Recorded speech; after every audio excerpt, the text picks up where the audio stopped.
Salam sejahtera Malaysia. Denyut nadi suara rakyat bergema di channel ini.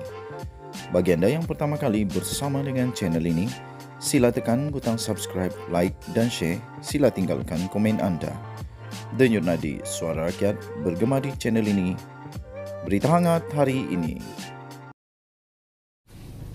Salam sejahtera Malaysia. Denyut nadi suara rakyat bergema di channel ini.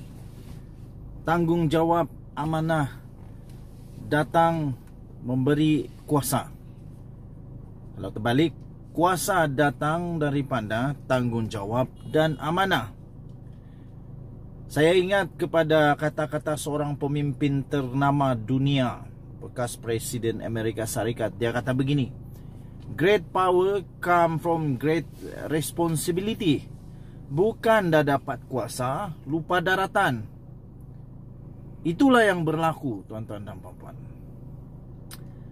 Kerana itu, hati-hati bila sudah ada kuasa.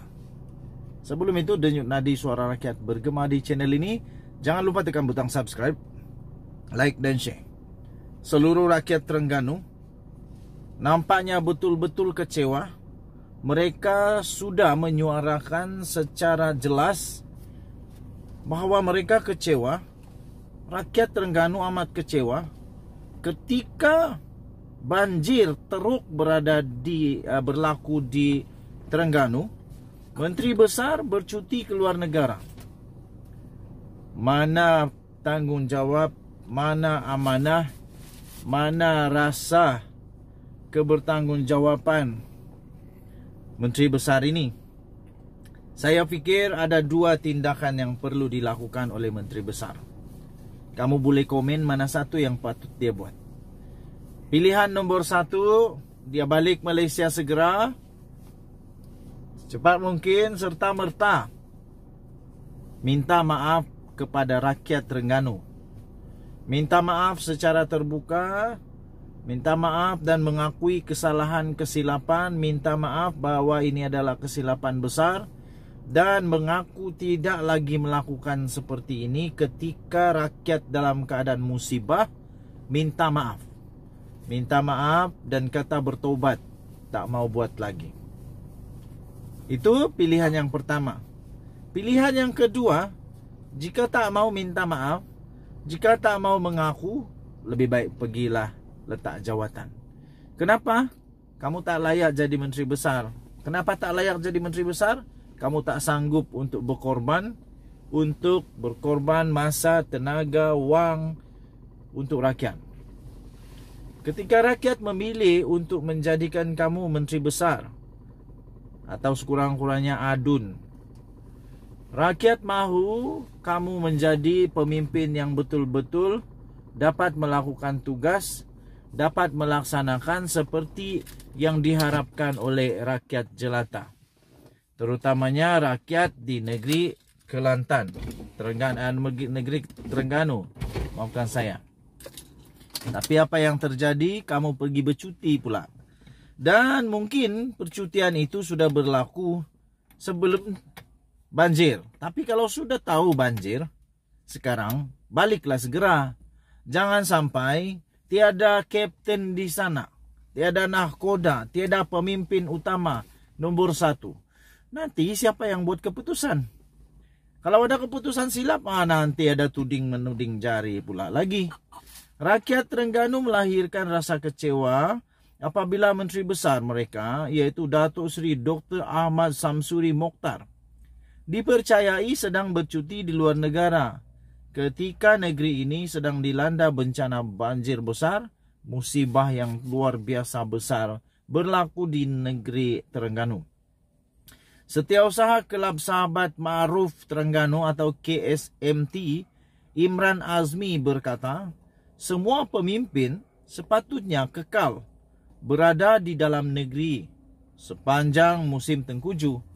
Kerana sudah menjadi kelaziman pada musim tengkujuh ini akan berlaku banjir. Dan banyak lagi musibah yang lain mungkin bakal berlaku, ada potensi berisiko berlaku pada waktu tersebut. Tapi apa yang terjadi? Beliau hilang, dikatakan didakwa sedang bercuti. Dan memang sudah disahkan bahawa dia sedang bercuti di New Zealand. Ketiadaan mana-mana pemimpin, apatah lagi seorang menteri besar ketika rakyat sedang berada dalam keadaan huru-hara akibat banjir terburuk tidak sepatutnya berlaku, kata mereka. Tambahnya lagi, walau apapun alasan beliau tidak turun ke lokasi, apapun alasan beliau tidak turun ke lokasi untuk bertemu empat mata dengan mangsa banjir, penjelasan perlu dibuat supaya tidak menimbulkan fitnah atau prasangka dalam kalangan rakyat negeri sendiri, katanya ketika dihubungi.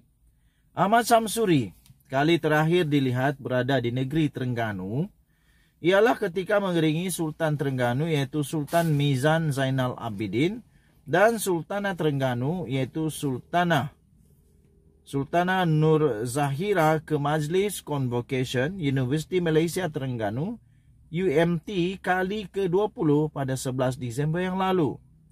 Sehari sebelum itu, beliau sempat juga meninjau keadaan mangsa banjir di beberapa pusat pemindahan sementara PPS di sepanjang Cendering dan atas tol di sini serta Tok Jembal di Kuala Nerus.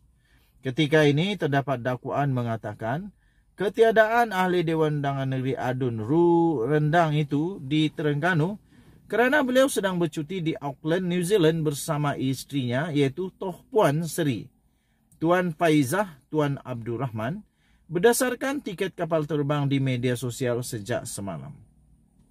Setiausaha Kerja Pertubuhan NGO Permata Kasih Samsul Anwar Mahmud pula berkata,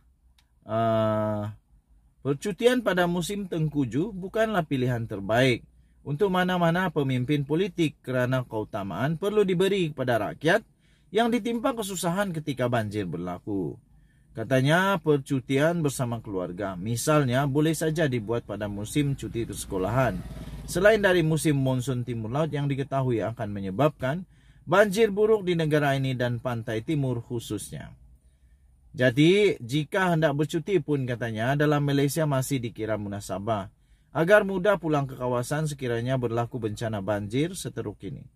Hingga mangsa mencecah 40,000 orang, sudah pasti rakyat akan mula mempersoalkan kredibiliti seorang pemimpin yang sepatutnya berada bersama mereka namun hilang entah ke mana. Sekurang-kurangnya nyatakan keberadaan semasa atau apakah halangan yang menyebabkan beliau tidak dapat turun padang ke lokasi. Rakyat pasti akan memahami jika perkara tersebut benar berlaku, katanya. Jadi banyak lagi lah ada aktivis politik Abdul Rahim, Zilmi Zakaria pun tak puas hati. Dia kata sepatutnya Menteri Besar pulang segera kerana tiada keperluan untuk meneruskan cuti. Pemimpin mesti merasai denyut hati dan kesusahan rakyat. Lepas itu, tuan-tuan dan puan-puan, akhirnya ada ucapan terima kasih tahniah kepada Perdana Menteri Anwar Ibrahim dan Timbalan Perdana Menteri Ahmad Zahid Hamidi, Presiden PAS sendiri, Hadi Awang, Menteri Besar Kelantan, Datuk Ahmad Yaakob dan pemimpin-pemimpin yang lain yang kekal komited turun padang dan membantu rakyat ketika bencana, katanya. Kita jumpa lagi. Bye-bye.